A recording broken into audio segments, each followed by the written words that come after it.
Assalamualaikum warahmatullahi wabarakatuh. Perkenalkan, nama saya Muhammad Walid Saiful Hasan dari kelompok 6. Di sini saya akan menjelaskan tentang permasalahan masyarakat kota. Poin yang pertama yaitu dua kelompok masyarakat kota. Manusia sebagai makhluk sosial hidup dan dibesarkan di suatu lingkungan masyarakat. Dari hubungan yang erat dan bersifat timbal balik, manusia menyesuaikan diri, memelihara serta mengelola lingkungannya. Dari hasil hubungan yang dinamik tersebut menyebabkan beberapa perubahan terhadap wadah atau lingkungan dan terhadap manusia sebagai pelaku kegiatan tersebut. Kehidupan kota yang cenderung bersifat kompetitif, egosentris, hubungan atas dasar kepentingan ekonomi sangat mempengaruhi tata nilai di dalam kehidupan dan hubungan sosial masyarakatnya. Tata nilai di sini meliputi perilaku, sikap hidup, pola berpikir, dan budaya. Kehidupan kota yang bersifat kompetitif perlahan-lahan akan membagi kondisi masyarakat menjadi dua kelompok, yaitu 1. Kelompok yang menang dalam kompetisi atau juga bisa diartikan sebagai kelompok yang selalu sibuk dan dipenuhi dengan tugas-tugas yang cukup banyak, sehingga cenderung overload di dalam menerima rangsangan-rangsangan kehidupan kota.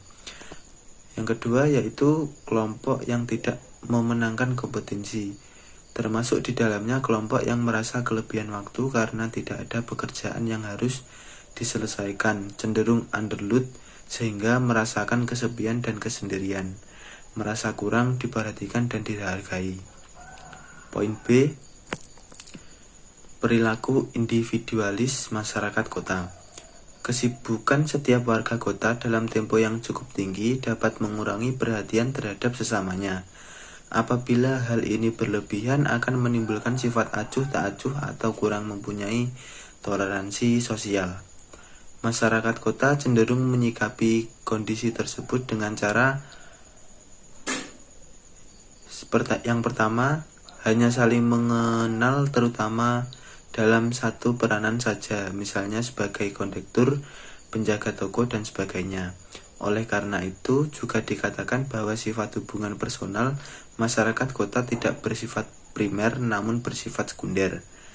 Poin kedua, melindungi diri sendiri secara berlebihan agar tidak terjadi terlalu banyak hubungan yang sifatnya pribadi, mengingat konsekuensi waktu, tenaga, dan biaya.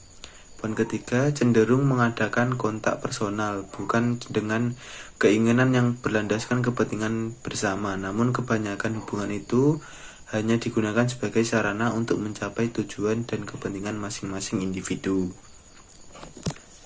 Poin yang C, perilaku individualis masyarakat kota. Perilaku individualis pada masyarakat kota secara umum bisa dibedakan dalam dua aspek, yaitu yang pertama, perwujudan perilaku individualis dalam ungkapan fisik.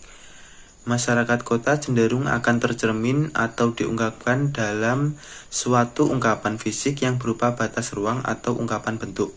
Beberapa contoh ungkapan fisik sebagai perwujudan perilaku individualis pada masyarakat kota yaitu 1. Pemasangan pagar halaman depan yang dibuat sangat tinggi dan masif, mencerminkan ketertutupan, kecurigaan, kehati-hatian, dan kurangnya welcome terhadap tamu yang akan berkunjung.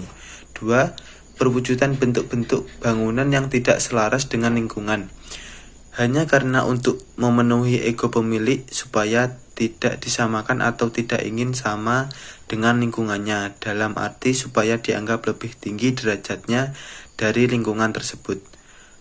3. Tulisan-tulisan atau tanda petunjuk yang mempunyai indikasi untuk menunjukkan bahwa suatu area adalah milik pribadi, bukan untuk masyarakat umum, sehingga masyarakat umum tidak boleh masuk area tersebut atau setidak-tidaknya enggan untuk memasuki mengingat risiko yang akan timbul.